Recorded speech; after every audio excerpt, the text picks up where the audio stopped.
Warahmatullahi wabarakatuh. Selamat bergabung kembali dengan channel yang khusus bahas masalah utang, riba, dan solusi-solusinya. Saat ini banyak yang sedang mungkin merasakan terpuruk, di mana saat ini aset dengan utang mungkin sama alias nol. Ada juga yang saat ini kalau hitung-hitungan aset itu sudah di bawah utang atau lebih besar utangnya dibanding aset karena salah cara bermain sebelumnya.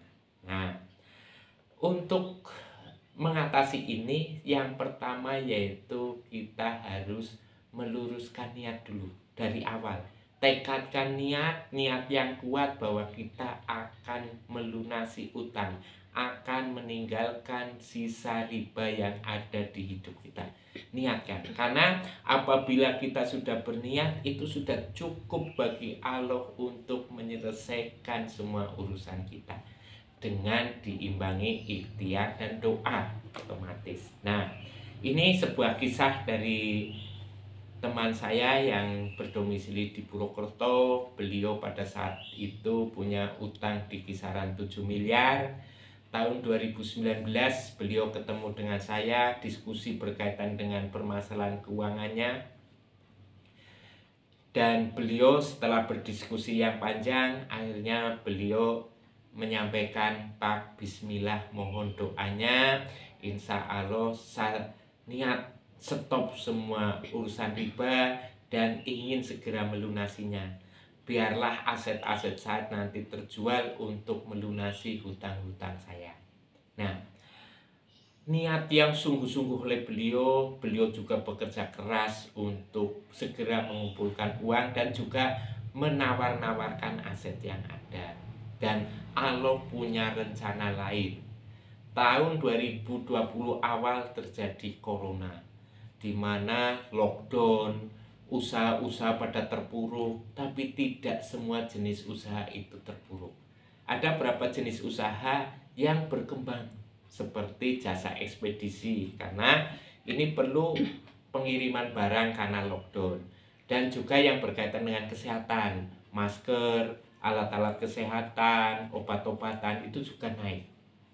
Nah, beliau ini usahanya adalah alat kesehatan, sehingga di tahun 2020 omsetnya lumayan tinggi, 2021 omsetnya lumayan tinggi.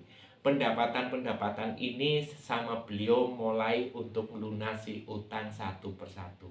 Akhirnya di tahun 2022 semua utang beliau lunas tanpa menjual aset. Nah, ini dari cerita ini ternyata Allah akan mengijabah doa kita, niat kita dengan cara yang menurut kita berbeda, karena Allah memberi sesuai dengan kebutuhannya.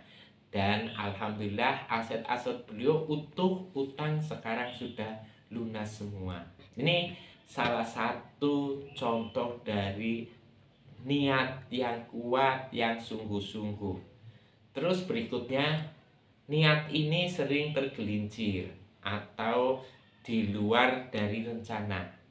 Contohnya, banyak kasus orang sudah mengumpulkan uang untuk pelunasan.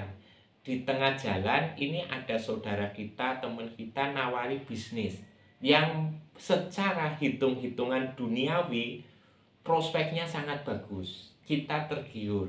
Akhirnya uang yang rencana untuk pelunasan kita kasihkan ke teman atau saudara kita yang kita percayai. Dan secara umum teman atau saudara kita yang kita percayai memang amanah. Sumber masalahnya adalah di pihak ketiganya, bukan di teman atau saudara kita.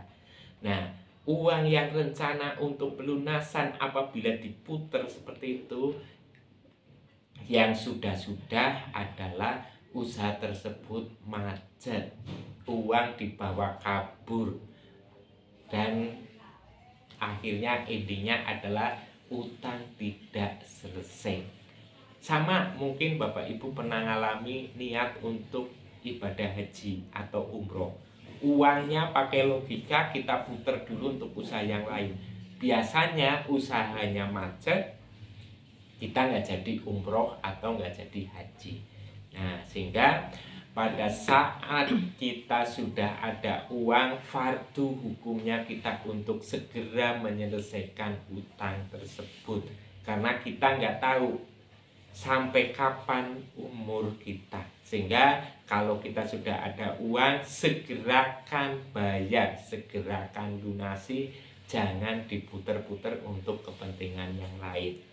Ini dua hal yang berkaitan dengan niat.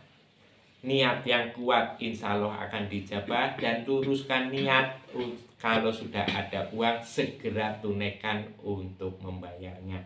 Bagi yang belum subscribe konten ini, channel ini, silahkan subscribe dan semoga bermanfaat.